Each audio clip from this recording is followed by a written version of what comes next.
Blessings, part 2 of Blood of the Righteous. This section will be called Nothing New is Under the Sun. Ecclesiastes chapter 1, verse 9. The thing that hath been, it is that which shall be, and that which is done is that which shall be done, and there is no new thing under the sun. What has been shall be again. Isaiah chapter 14, verses 12 through 14. How art thou fallen from heaven, O Lucifer, son of the morning? How art thou cut down to the ground, which didst weaken the nations?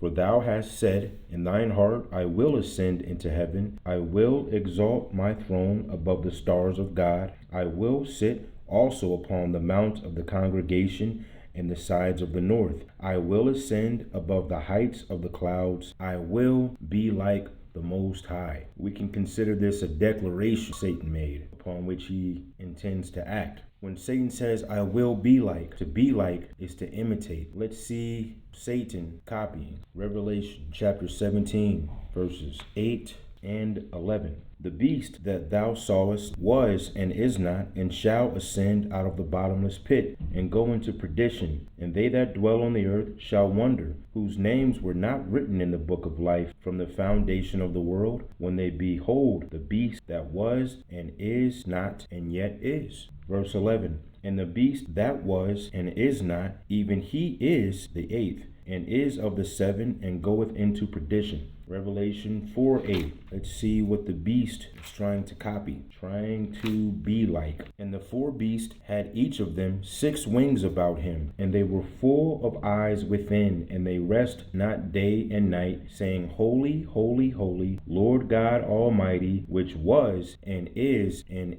to come. We can already see that he's doing the copycat thing. The declaration is reminiscent of an oath, promise, a pact. Let's see a few incursions of this pact. In Genesis 11, verses 3 through 6. And they said one to another, Go, let us make brick, and burn them thoroughly. And they had brick for stone, and slime had they for mortar. And they said, Go, to let us build us a city and a tower, whose top may reach unto heaven, and let us make us a name, lest we be scattered abroad upon the face of the whole earth. And the Lord came down to see the city and the tower, which the children of men builded. And the Lord said, Behold, the people is one, and they have all one language, and this they began to do, and now nothing will be restrained from them which they have imagined to do. This was a pact, declaration, and oath. This is during the building of the Tower of Babel, the idol, the large tower that was supposed to stretch into heaven, spearheaded by the mighty one, Nimrod. Another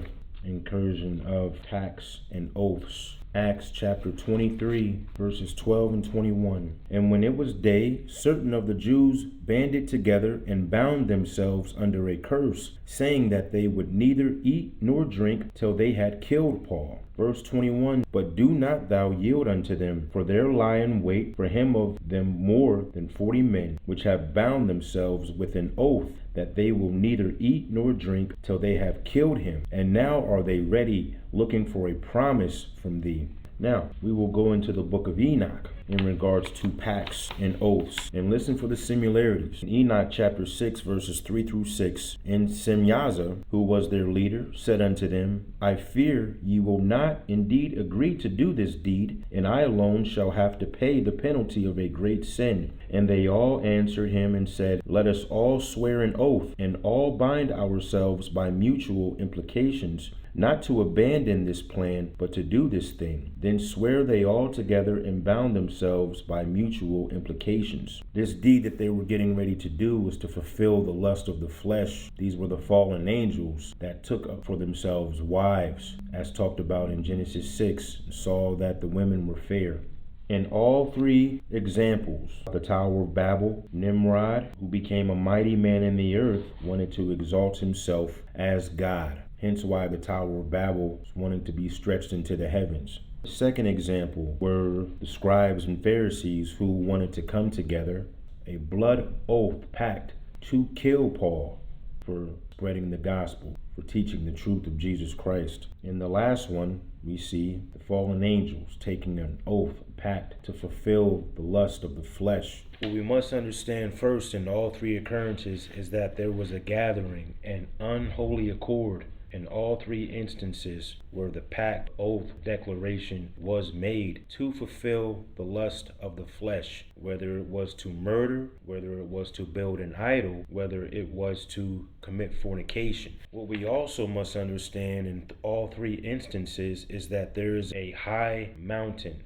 Again, in Isaiah 14, verses 13 and 14, it says, For thou hast said in thine heart, I will ascend into heaven. I will exalt my throne above the stars of God. I will sit also upon the mount of the congregation in the sides of the north. I will ascend above the heights of the clouds. I will be like the Most High. Genesis 11:4. And they said, Go to, let us build us a city and a tower, whose top may reach unto heaven, and let us make us a name, lest we be scattered abroad upon the face of the whole earth. You generally covet what you see. In this case, Satan covets what he's seen and been on. Ezekiel 28:14. Thou art the anointed cherub that covereth, and I have set thee so. Thou wast upon the holy mountain of God. Thou hast walked up and down in the midst of the stones of fire. Revelation 21:10. What he wants to be like and why. It says, And he carried me away in the spirit to a great and high mountain, and showed me that great city, the holy Jerusalem, descending out of heaven from God. Nothing new is under the sun.